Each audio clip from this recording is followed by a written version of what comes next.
This is Nathan Cruz with Carlson Software, and in this video I'm going to show you how to work with aerial drone data produced by, in this case, PixElement, and done using aerial photogrammetry.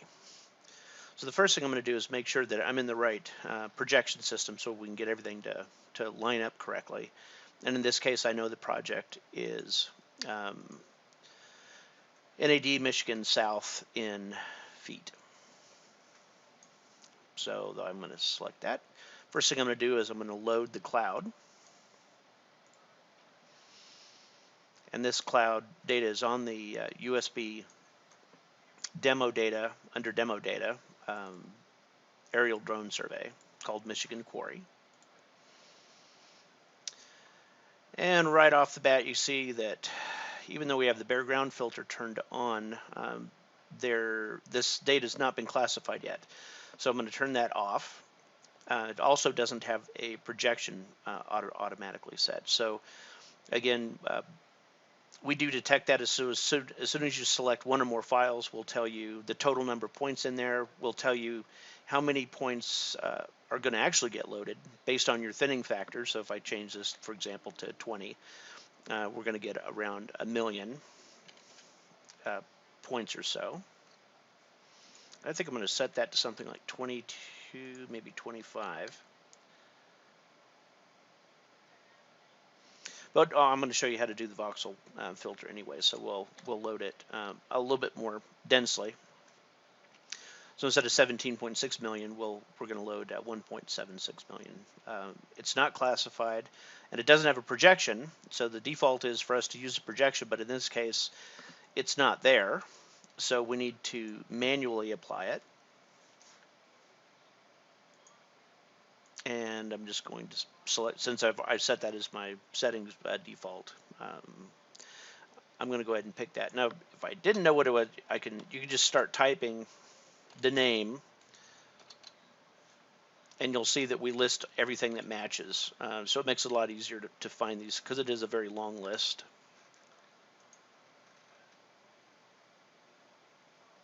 So now I know how many points I'm going to load, and I know a lot about this data before I even hit the load button. So I'm going to go ahead and load this file. And again, you can load many files at once, and you can see here we've got our point cloud of a little quarry.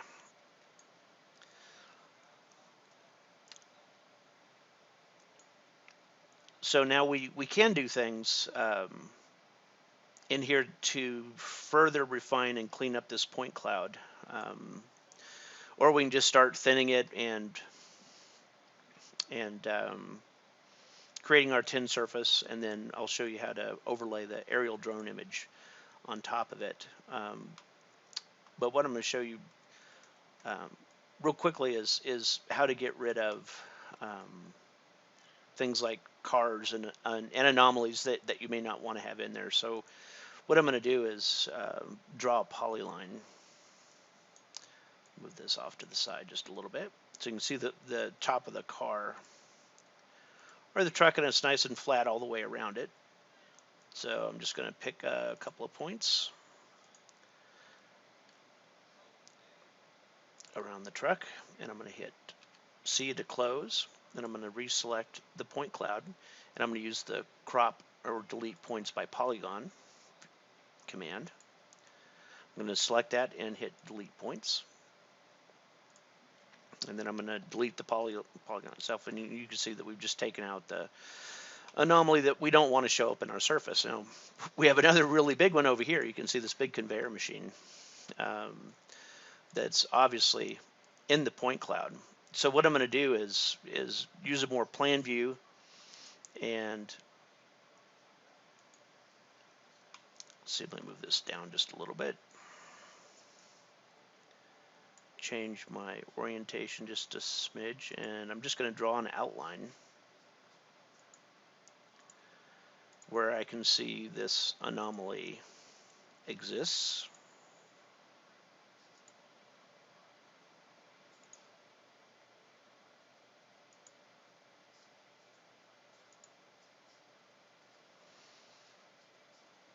let's see, we'll come out to maybe about in, I think that looks like a bit of a box or something right there. So I'm going to work my way around the box as well. And by doing this in 3D, you can see that we're snapping to ground points, and we're not snapping to any of those elevated points that we really don't want to have. And it looks like there's another little bump out here. And we'll move that in just a little bit more there. Rotate around, and let's see, we'll pick up something there. We'll come in here, nice and tight, and then I'll just hit C to close. And you can inspect the polygon, and you can see the points pretty clearly that are up above it. And now what I'm going to do is the same as I did before. I'm going to select the point cloud. I'm going to get the object commands for it. Crop by polyline. I'm going to select my polyline, and I'm simply going to hit delete points. And then I'm going to actually, I can see that we got a few left over here. You can see them sort of floating up above, so I obviously didn't go out far enough.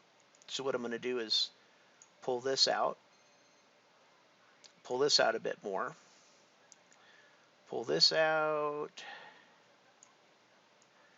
pull this back, and I'm going to execute the command again. Crop, delete, pick on my polyline, hit delete points. There we go. And now we can see that we don't have any points floating up above there anymore. So I'm going to delete the polyline itself.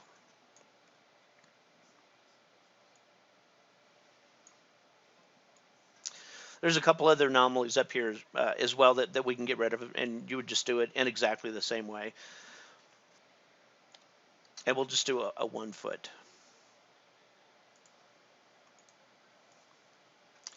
That left us with about 350,000 points, and now I'm going to create a tin surface from that. I'm going to use a slight, actually before I do that, I'm going to use another filter that removes the outliers. That is, points that are just more noise. And it found some noisy points. And press enter, or the right mouse button to dismiss that. So now we've got that pretty well cleaned up. Now we can do a straight up tin Delaunay triangulation on it to create our tin surface. But I'm going to use a slight simplification just because it does a really nice job of maintaining the important points and filling in the gaps, and then getting rid of extraneous points that you don't need, that are maybe really tight, where there's very little elevational change. Basically creates a lot more triangles than you actually need. So I'm going to create the tin surface from that. And ordinarily, with a straight up Delaunay triangulation, we would get something in the close to 600,000 triangle faces. The slight simplification takes a little bit longer to run because it's doing some additional work there to make a tight surface and optimize it, essentially.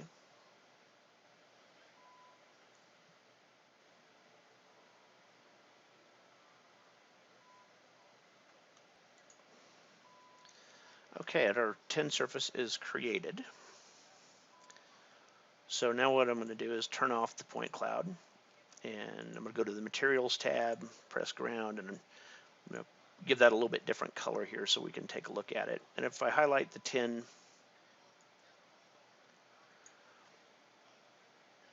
you can see that this produced only 27,000 triangles. But this is only a 1 acre site, so actually that's still a large amount of detail. So you can see that our piles are nicely cleaned up. So there's a little pile here and our pile here. So the effects of that machine were taken out. You can see there is no truck parked over here anymore, and there was also very flat. couple of visualization tools that we can do here. We can show contours. We can show the triangles, so you can see that the results. We can also do color by elevation, if you like that.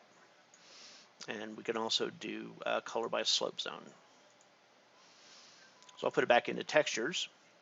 But another interesting thing that would be nice to see here is what does this look like with the orthorectified image that Pixelement will produce. So as you take all these little tiny pictures, individual pictures, then they'll actually stitch it together, create this point cloud, and then give you an orthorectified image. And so I'm going to go and find that in the demo data under aerial drone survey. It's called Michigan Quarry. Now in this case, it's a JPEG, and it does not have the projection set, so we have to manually select it here. And again, I know it's Michigan South. Now we can just bring the image in 2D and bring it in and overlay it on the scene, or we can drape it to the surface if I select the drape to surface option.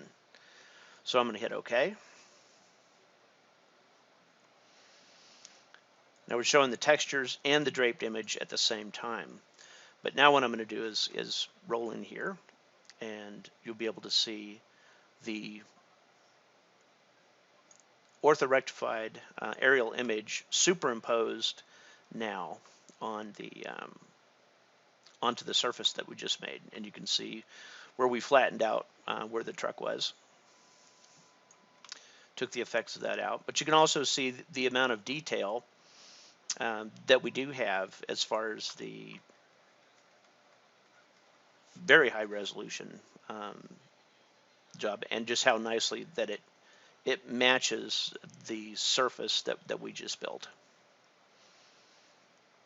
So that's working with aerial drone data and in Precision 3D. And in this case, again, it came from Pixelement, who do a really nice job of producing these point clouds and these really nice quality aerial images.